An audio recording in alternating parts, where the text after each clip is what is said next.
rekan-rekan muda sekalian, balik lagi bersama saya Yasinta Dian Kristiani. Kali ini di program yang berbeda, yakni program Bisik Rohani. Apa itu Bisik Rohani? Jadi bisik itu merupakan singkatan dari bincang asik seputar rohani. Nah, dalam episode kali ini kita akan membahas tentang Rosario. Kenapa Rosario? Nah, berhubung saat ini kan bulan Oktober tuh. Nah, dalam gereja Katolik, bulan Oktober itu merupakan bulan Rosario. Nah, jadi sini kita akan mengupas tentang apa sih itu Rosario atau tujuan pemanfaatnya. Dan kali ini kita akan membahasnya bersama Romo Yohanes Agung. Halo Romo. Halo. Salam dulu kita. Oh iya. Oke, apa kabar Romo? Baik. Baik, syukurlah. Romo, jadi di sini Romo Dian mau ngajak Romo bincang-bincang nih, mau bincang asik nih seputar Rosario Romo. Iya. Ini kan bulan Oktober kan ya. Kalau dalam gereja Katolik kan bulan Rosario. Nah, ini Romo ada beberapa pertanyaan nih. Romo, sebenarnya apa sih Rosario Romo? Rosario. Kalau kita bicara tentang Rosario itu bisa kita artikan dalam arti benda seperti ini. Benda rohani yang bisa kita pakai untuk berdoa Rosario, atau Rosario dalam arti bisa dikatakan sebagai suatu doa. Rosario sendiri berasal dari bahasa Latin Rosarium, dari akar kata rosa, itu artinya bunga mawar. Jadi Rosarium itu adalah rangkaian bunga mawar. Jadi dalam doa Rosario sendiri itu ada rangkaian doa-doa yang di dalamnya kita merenungkan peristiwa-peristiwa dalam kitab suci. Dan itu kita doakan dengan untayan biji-biji. Nah, biji-biji itu membentuk suatu rangkaian untayan, dan untayan itu bagaikan sebuah untayan bunga mawar. Nah, yang kedua, Rosario itu bisa kita juga pahami sebagai suatu devosi kepada Bunda Maria. Ya, di dalamnya, dalam devosi itu kita merenungkan karya penebusan Kristus yang terangkum dalam 15 sejarah atau peristiwa sejarah keselamatan. Dan setelah itu kita mendoakan satu kali Bapa kami, lalu 10 kali Salam Maria, 1 kali kemuliaan, dan itu diulangi sampai 5 kali. Baru awalnya kita dahului dengan aku percaya 1 kali, Bapa kami 1 kali, 3 kali Salam Maria, lalu kemuliaan. Nah, itulah yang dimaksud dengan Rosario secara keseluruhan. Oh, begitu ya Romo. Oke, jadi Romo udah menjelaskan ya, Rosario itu adalah bentuk devosi kepada Bunda Maria. Ngomong-ngomong, devosi itu apa sih, Mo? Devosi kalau secara sederhana bisa kita pahami sebagai pengungkapan atau penghayatan iman Kristiani di luar liturgi resmi. Jadi itu di luar liturgi resmi. Gitu. Jadi bentuk devosi itu hanya apa, cuma kepada Bunda Maria aja, Mo? Ya, devosi itu bisa kita tunjukkan kepada Yesus melalui hati kudus Yesus, lalu penderitaan Yesus dan lain sebagainya. Banyak devosi yang bisa dengan satu-satu yang lain. Oke, mau lanjut Mo. Ini ngomong-ngomong, gimana sih Mo asal usul doa Rosario itu Mo? Baiklah, berkaitan dengan sejarah, dari catatan sejarah kita bisa melihat atau bisa kita pahami bahwa praktek Rosario yang kita kenal saat ini itu bermula dari kebiasaan doa dalam biara-biara atau dalam tradisi monastik pada saat itu. Dalam kehidupan biara pada waktu itu, pada saat itu, bahwa mereka mempunyai kebiasaan berdoa 150 kali ataupun 150 buah mazmur yang ada dalam kitab suci. Mereka doakan 150 buah mazmur. Namun pada prakteknya ada anggota dari biara-biara itu, anggota dari biarawan-biarawan itu yang tidak bisa membaca tulis ataupun mereka bisa katakan buta huruf. Untuk itu, supaya mereka juga bisa mengikuti doa yang ada dalam biara itu, mereka diminta untuk mendoakan 150 kali doa Paternoster atau doa Bapa Kami. Nah, agar mereka bisa mendoakan Bapa Kami itu 150 kali dan bisa menghitung setiap kalinya itu, maka juga mereka membuat alat bantu dari seutas tali yang kemudian dibuat simpul-simpul 150 untuk membuat mereka bisa berdoa 150 kali Paternoster itu. Dan juga dalam perkembangannya, tali simpul itu juga mereka sebut sebagai tali Paternoster atau tali Bapa Kami. Nah, dalam sejarah tentang praktek devosi sendiri, sudah sejak awal devosi kepada Bunda Maria itu sudah menjadi praktik devosi yang digemari dan sudah menjadi praktik devosi yang sangat tinggi pada waktu itu. Dan ini dilestarikan dalam kehidupan para rahib di biara-biara. Nah, pada abad ke-11 muncul sebuah tradisi di mana ketika orang melewat di patung Bunda Maria, di depan patung Bunda Maria, mereka menyapa Bunda Maria dengan mengatakan salam Maria, sampai dengan saat ini rumusan yang kita kenal dalam doa salam Maria yang pada bagian awal. Nah, dan dalam tradisi itu juga bahwa doa 150 kali Bapa Kami itu mereka ganti dengan doa salam Maria tadi itu yang pada bagian pertama. Tapi perlu kita ingat bahwa doa salam Maria itu belum baku sesuai dengan apa yang kita miliki saat ini. Hanya di bagian awal saja, salam Maria saja. Nah, lalu tradisi itu kemudian berkembang bahwa 150 kali Bapa Kami itu menjadi 150 kali salam Maria. Sampai sekarang salam Maria penuh rahmat Tuhan sertamu, terpujilah, sampai dengan buah tubuhmu Yesus. Bagaimana perkembangan itu? Dalam tradisi, dalam kehidupan biara atau dalam kehidupan para biarawan itu 150 buah Mazmur dalam kitab suci itu yang mereka doakan setiap hari itu mereka bagi menjadi 3 bagian, maka jadi 50 kali 50 kali. Dan untuk itu juga doa salam Maria tadi yang memakai paternoster tadi, pakai tali simpul tadi, mereka juga bagi menjadi 3 bagian. Maka dari itu kita bisa melihat, bisa kita pahami atau bisa kita saksikan sampai sekarang bagaimana pembagian 50 kali salam Maria. Nah, lalu pada bagian yang kedua yang kita doakan sebagai doa Santa Maria Bunda Allah, doakanlah kami yang berdosa ini sekarang dan waktu kami mati, amin, itu baru muncul ketika Paus Pius kelima itu menetapkan ataupun menerbitkan buku Breviarium ataupun Officii atau bisa kita sebut sebagai ibadat harian gereja itu pada tahun 1568. Namun rumusan yang diterbitkan itu tentang Santa Maria itu baru secara resmi tergabung dengan Salam Maria pada bagian awal itu baru didoakan menjadi rumusan yang baku. Salam Maria dan Santa Maria itu baru menjadi rumusan baku pada abad ke-17. Gitu ya, Mo, ya. Singkatnya ya. Ini Dian coba ngerangkum ya, Mo, ya, dari apa yang kamu jelasin tadi. Berarti doa rosario itu berawal dari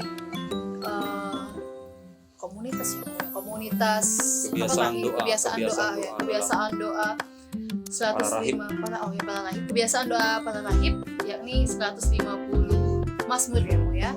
Terus kemudian menjadi 150 paternoster Bapa Kami, terus menjadi doa 150 kali doa Salam Maria, terus baru dibagi itu jadi 50-50. Terus baru pada abad ke-17 muncul doa yang sambungan tadi ya, Salam Maria terus Santa Maria gitu. Jadi gitu, Mo. Baru menjadi ketetapan resmi yang sekarang ini. Yang baru ini ya, Mo, ya. Oke, jadi gitu ya, teman-teman. Oke, selanjutnya, Mo. Oke, jadi lanjutnya, Mo, gini. Kenapa sih bulan 10? Kenapa bulan 10 yang dijadikan bulan bersatu? Baiklah, berkaitan dengan bulan 10, bulan Oktober ditetapkan sebagai bulan Rosario. Pertama-tama harus kita pahami bahwa penghormatan kepada Bunda Maria atau devosi kepada Bunda Maria itu gereja secara khusus memberikan 2 bulan secara istimewa kepada Bunda Maria. Yang pertama bulan Mei kita sebut sebagai bulan Maria, lalu bulan Oktober kita sebut sebagai bulan Rosario. Kedua penetapan penghormatan kepada Bunda Maria 2 bulan ini, bulan Mei dan bulan Oktober ini tentu memiliki sejarahnya masing-masing. Nah, untuk sejarah di mana ditetapkan bulan Oktober sebagai bulan Rosario itu bermula dari penetapan 7 Oktober sebagai peringatan Santa Perawan Maria Ratu Rosari. Nah, sejarah penetapan 7 Oktober sebagai peringatan Santa Maria Ratu Rosari ini bermula dari peristiwa perang pada saat itu, pada tahun 1571 pada 7 Oktober di Lepanto. Nah, pada saat itu Eropa yang adalah mayoritas Kristen, mayoritas pengikut Kristus mendapat ancaman dari pasukan Turki. Mereka hendak menyerang Eropa. Dengan demikian menjadi suatu ancaman bahwa kekristenan akan punah di Eropa. Menghadapi pertempuran itu, Paus Pius kelima menyerukan kepada semua umat Katolik seluruh dunia agar mendoakan rosario untuk memohon bantuan Bunda Maria menghadapi pertempuran itu. Memang secara logika bahwa pertempuran itu tidak bisa sebanding. Pasukan Turki itu sangat banyak yang hendak menyerang ke Eropa itu, dan sementara itu tentara Kristen itu sangat sedikit. Tetapi berkat doa rosario, berkat bantuan Maria, maka pasukan Kristen akhirnya bisa memukul mundur pasukan Turki. Akhirnya menang pada tanggal 7 Oktober 1571. Nah, sebagai ungkapan syukur, Paus Pius kelima menetapkan tanggal 7 Oktober itu sebagai peringatan untuk Bunda Maria, atau sebagai peringatan atau pesta Bunda Maria, Bunda Kemenangan.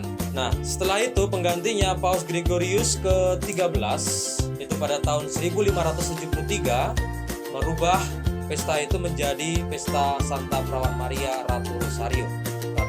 Namun peringatan atau pesta ini hanya berlaku ataupun dilaksanakan di altar-altar tertentu yang didedikasikan bagi Bunda Maria. Baru selanjutnya Paus Clemens ke-9 menetapkan peringatan ini untuk dirayakan di seluruh gereja Katolik di seluruh dunia.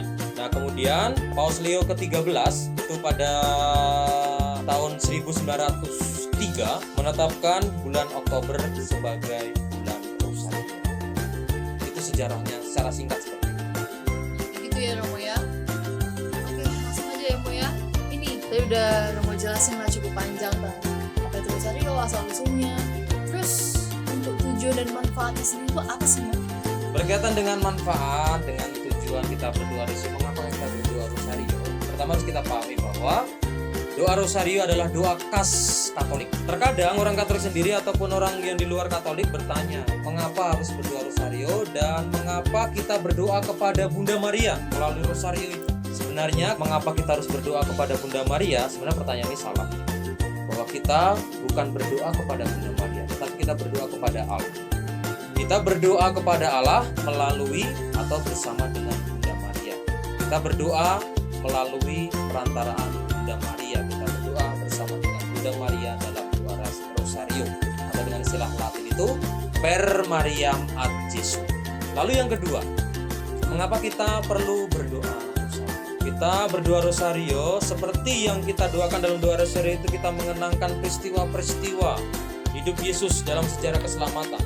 Dengan berdoa rosario kita akan semakin memahami tentang karya keselamatan Allah di dalam diri Yesus Kristus. Peristiwa-peristiwa sejarah keselamatan itu dari dikandungnya Yesus melalui rahim Bunda Maria sampai dengan kebangkitan. Lalu yang ketiga, selain kita mendapat pengetahuan tentang misteri keselamatan itu, penghayatan yang mendalam tentang misteri keselamatan, melalui doa rosario kita juga memiliki keyakinan sebagaimana Bunda Maria dekat dengan Yesus, maka dengan kita berdoa rosario, berdoa bersama Bunda Maria, kita mau memohon doa Bunda Maria melalui perantaraan Bunda Maria, karena kedekatan dengan Yesus, maka kita yakin bahwa doa kita akan cepat sampai kepada Yesus, atau doa kita akan dikabulkan oleh Yesus karena kedekatan Bunda Maria.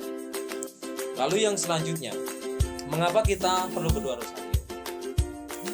Bahwasanya Bunda Maria juga memberikan 15 janji kepada kita ketika kita dengan tekun berdoa rosario. Salah satu janji yang akan diberikan oleh Bunda Maria kepada kita ketika kita tekun berdoa rosario adalah bahwa kita akan memperoleh rahmat yang kita butuhkan dalam hidup kita.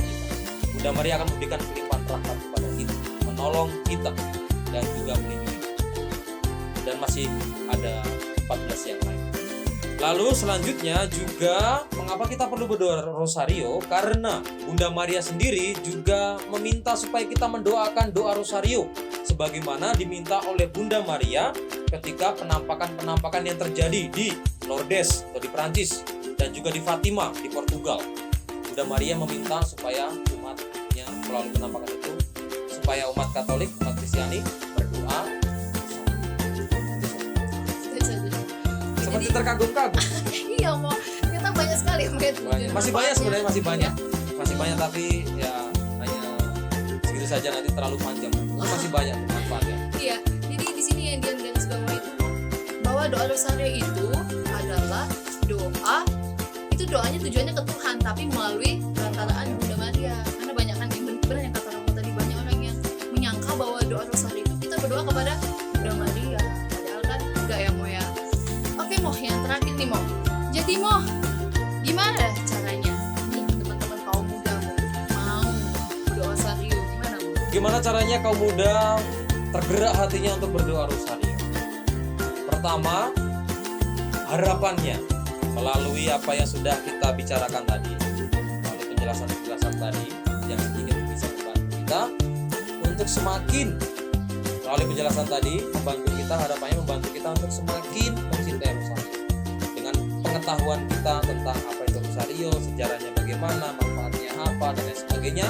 Harapannya dengan penjelasan itu dan juga bisa kita cari dalam sumber-sumber yang lain membantu kita untuk secara khusus kaum muda untuk semakin giat berdoa rosario. Lalu yang kedua, dalam diri kaum muda sendiri harapannya ialah terbangun komitmen, kesadaran dalam diri kaum muda akan pentingnya doa, akan pentingnya arti sebuah doa. Santo Agustinus membantu kita untuk memahami arti pentingnya doa. Santo Agustinus pernah mengatakan doa adalah kunci surga.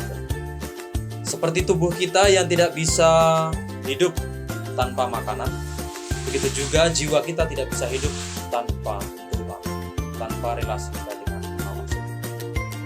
Rosario sendiri adalah doa yang sederhana yang bisa dikatakan sungguh sangat penting dalam hidup kita. Meskipun sederhana tetapi penting dalam hidup kita. Karena dengan doa rosario kita bersama dengan Bunda Maria memohon supaya doa-doa kita sampai kepada Tuhan. Oke, jadi gitu ya Romo. Nah, gitu teman-teman. Jadi di sini udah dijelasin oleh Romo tadi kan tentang rosario, asal-usul rosario, terus tujuan dan manfaatnya juga. Nah, jadi di sini diharapkan kita semua, terutama ya orang-orang muda, tergerak hati untuk berdoa rosario gitu. Nah, terkhusus sekarang ini kan pandemi Covid, jadi kita bisa berdoa rosario, membuat permohonan agar pandemi ini cepat selesai gitu. Oke, jadi sekian pembahasan kita bersama Romo. Terima kasih Romo udah bantu kami kaum muda. Sip. Tentang penjelasan Romo lah tentang rosario, apa itu rosario. Terus ya harapannya tadi ya Mo ya, semoga kita kaum muda mau tergerak hatinya untuk berdoa rosario. Sekali lagi terima kasih ya Romo. Sampai Sama-sama. jumpa Mantap di semua. Oke, mantap. Sampai jumpa di episode selanjutnya. Pasti kami akan mengundang Romo lagi, Romo. Say goodbye. Oke, goodbye Romo. Thank you, Mo. Dadah. Oke, sekian bisik rohani kita di episode kali ini. Sebelumnya kami Dian dan teman-teman kru tim kreatif mengucapkan terima kasih kepada Bapak Saman Budiono atau yang biasa kita panggil Om Ayong yang telah memperkenankan kami di sini untuk syuting di tempat ini. Oh iya, buat teman-teman di rumah yang mungkin masih bingung atau ya ingin bertanya, bisa langsung tanya di kolom komentar ya di bawah. Terus juga kalau ada yang punya saran, masukan untuk di bisik rohani kita selanjutnya, langsung komen aja di bawah ya. Oke? See you di bisik rohani selanjutnya. Dadah!